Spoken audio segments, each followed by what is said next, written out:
Haji Ramli bin Osman atau lebih mesra disapa Haji Ramli merupakan figura yang tidak asing dalam kalangan warga Taman Tun Dr. Ismail, khususnya di Karyah Masjid At-Taqwa.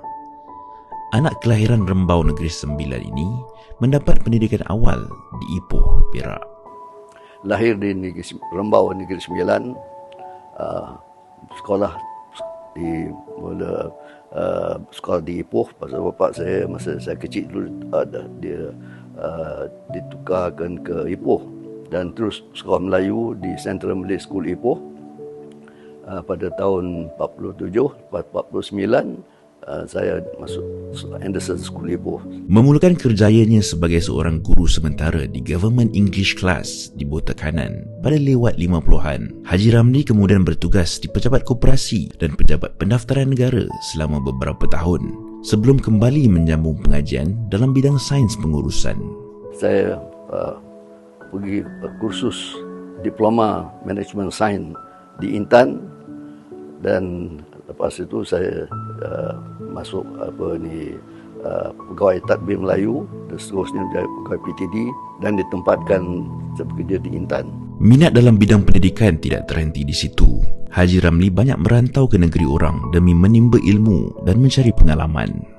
Dan tahun 76 saya dihantar dapat scholarship daripada kerajaan untuk melanjutkan pelajaran dalam bidang sarjana pengurusan, Masters in Management di Manila.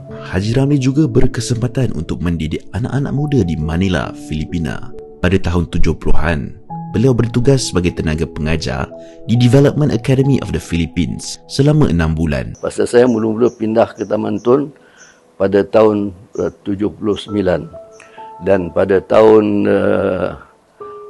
79 80 saya mulalah berkecimpung di masjid ni dan saya masuk jadi ahli bakti semua hidup.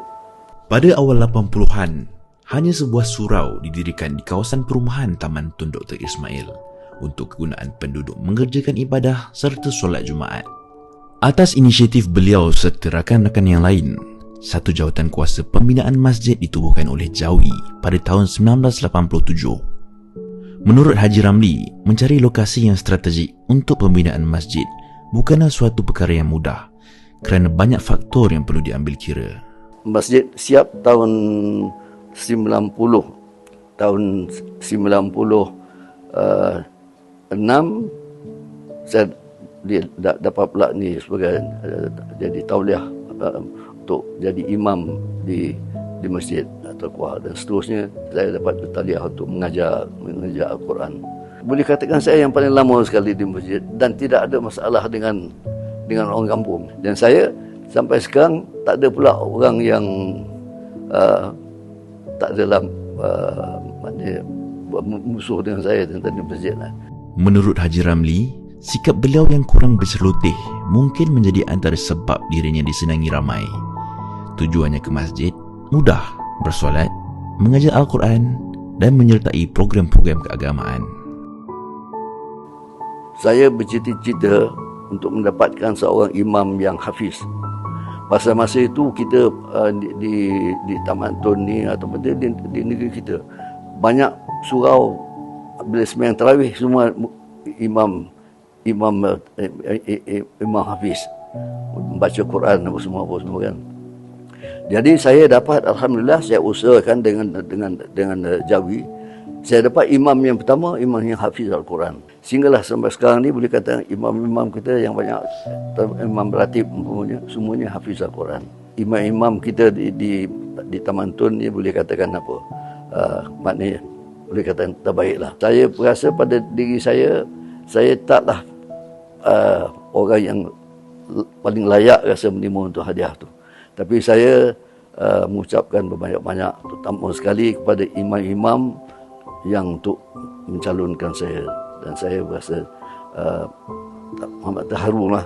Saya anggap hadiah ni sebagai satu tanggungjawab bagi saya untuk melebihkan lagi usaha saya untuk mengimarahkan dan memajukan Masjid At-Taqwa. Dan saya mengucapkan banyak-banyak syukur kepada Allah SWT di atas usaha yang apa ni yang telah menjadikan saya dilantik sebagai penerima hadiah yang tinggi ini.